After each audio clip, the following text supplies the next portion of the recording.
दूसरी स्ट्रक्चर की बात करेंगे, that is known as cuticle.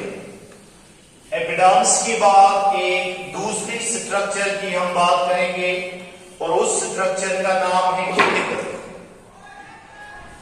मेरे बच्चों, दूसरा जो पार्ट है एपिडर्मल टिश्यू सिस्टम का, इसको क्यूटिकल कहा जाता है। Now cuticle is very simple, it is actually a waxy coating, एक वैक्सी कोटिंग। कहां पे? It is a waxy coating over outer wall of epidermal cells, outer wall of epidermal cells. एक waxy coating outer wall of epidermal cells में आपको मिल जाएगी, it is known as cuticle. और ये बना हुआ होता है क्यूटिन का। Cuticle is made up of a waxy substance called as cutin.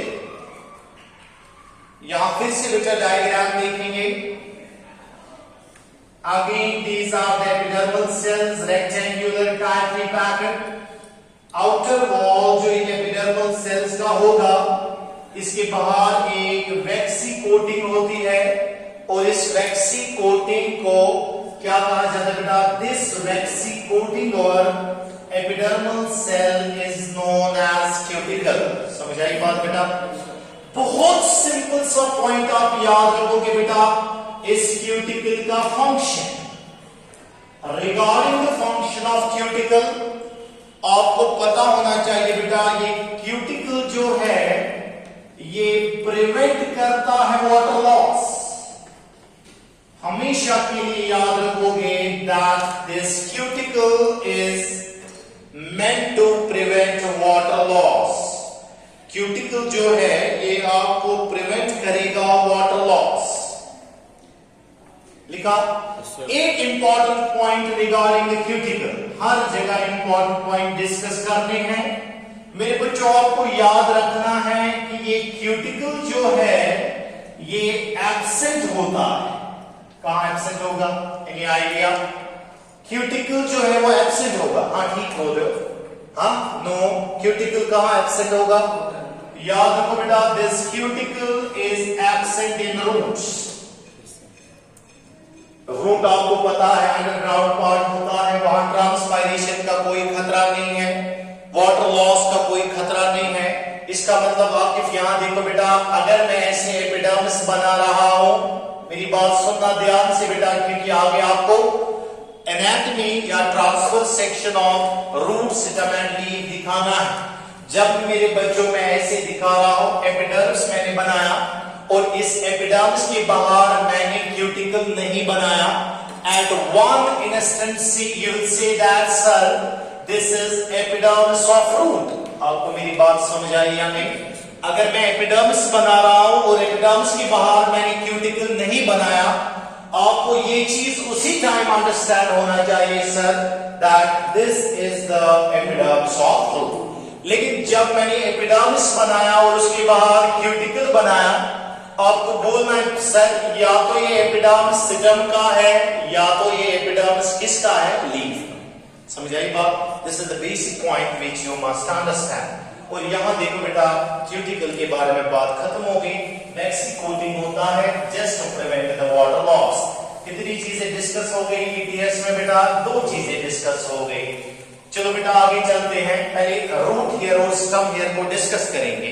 मैंने आपको मॉर्फोलॉजी में बताया है, there is one more important point, it is known as the root hair. आपको अगर याद होगा बेटा, morphology of root, morphology of root में मैंने एक टॉपिक आपको पढ़ाया, that is regions of root. Root में मेरे बच्चों यहां देखो आप, आउटर मोस्ट सेल लेयर जो होता है, this outer most cell layer is known as epidermis. Regions of root जो मॉर्फोलॉजी में मैंने पढ़ाया है, इस रीजन्स ऑफ रूट में आप देखोगे there are different regions, like we have the root apical meristem. ये चीज तो मुझे डिस्कस नहीं करना है। और रूट एपिकल मेरिस्टम के ऊपर cap, it is known as root cap.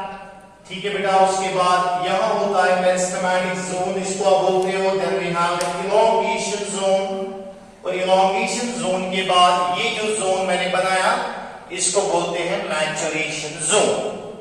अब देखो बेटा मैचुरेशन जोन क्या है ना, I have to discuss the root here.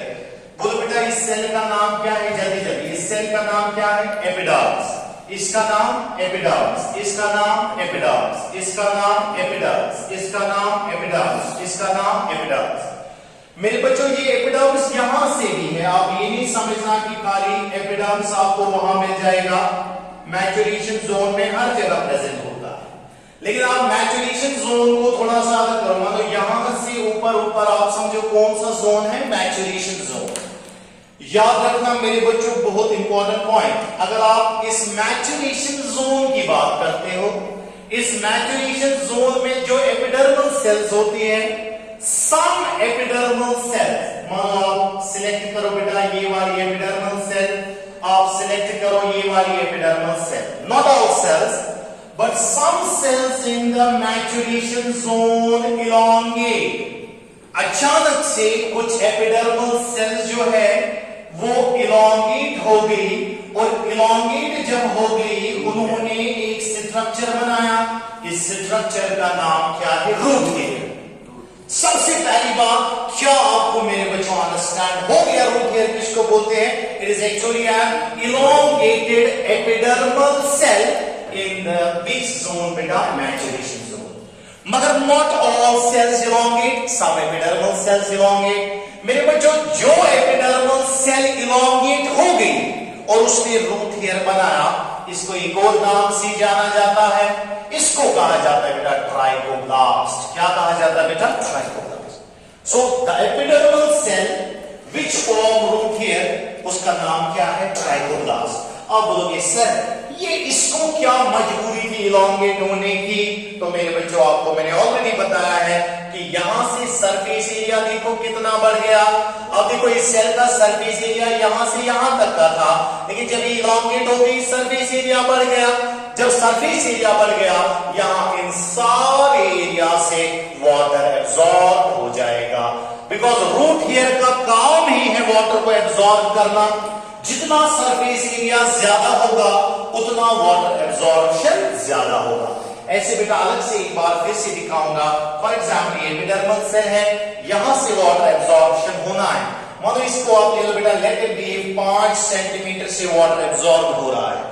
लेकिन जब इस एपिडर्मल सेल ने रूट हेयर बनाया तो देखो बेटा कितना ये बढ़ गया, इसका सरफेस एरिया बहुत ज्यादा, let it be 5 times 25 centimetre. तो आप देख सकते हो बेटा कि सरफेस एरिया बढ़ जाएगा, वाटर एब्जॉर्प्शन बढ़ जाएगा। क्या लिखेंगे बेटा इस रूट हेयर में? Root hair is actually an elongated epidermal cell. It is actually the elongated epidermal cell in maturation zone. In maturation zone, root hair क्या होता है बेटा? It is actually an elongated epidermal cell in the root hair zone.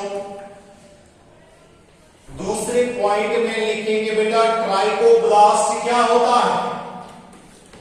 Trichoblast के बारे में लिखेंगे बेटा a specialised, trichoblast के बारे में लिखेंगे बेटा a specialized epidermal cell which form root hair. वो स्पेशलाइज्ड एपिडर्मल सेल जो रूट हेयर बनाएगी, इसका नाम है ट्राइकोब्लास्ट। और अगर आपको मेरे बच्चों फंक्शन लिखना होगा कि रूट हेयर का फंक्शन क्या है, always remember that it increases the surface area, to increase the surface area for maximum water absorption. जितना सरफेस एरिया बढ़ जाएगा उतना वाटर एब्जॉर्प्शन ज्यादा हो जाएगा। लिखा बेटा है, हमेशा हमने एक इंपॉर्टेंट पॉइंट साथ साथ लिखा। इवन मॉर्फोलॉजी में मैंने ऑलरेडी ये लिखा है आपको। रूट हेयर के बारे में लिखोगे बेटा, it is always unicellular, it is always short lived, इसका लाइफ स्पैन छोटा होता है, यूनिसेल्यूलर होता है, बिकॉज मेरे बच्चों इसको मल्टीसेल्यूलर या सॉरी नॉट मल्टी, इसको ट्राइकोम या सिस्टम हेयर के साथ हमें डिफरेंशिएट करना है. So always remember that the root hairs are always unicellular, short-haired and unbranched. Stem hair जो होता है इसका उल्टा होता है. Multicellular, short-haired का opposite होता है persistent या long-haired, और एक unbranched हो क्या होता है branched. इसका काम वाटर एब्जॉर्ब करना, उसका काम इंशाल्लाह हम कल के लेक्चर में देखेंगे. ठीक है.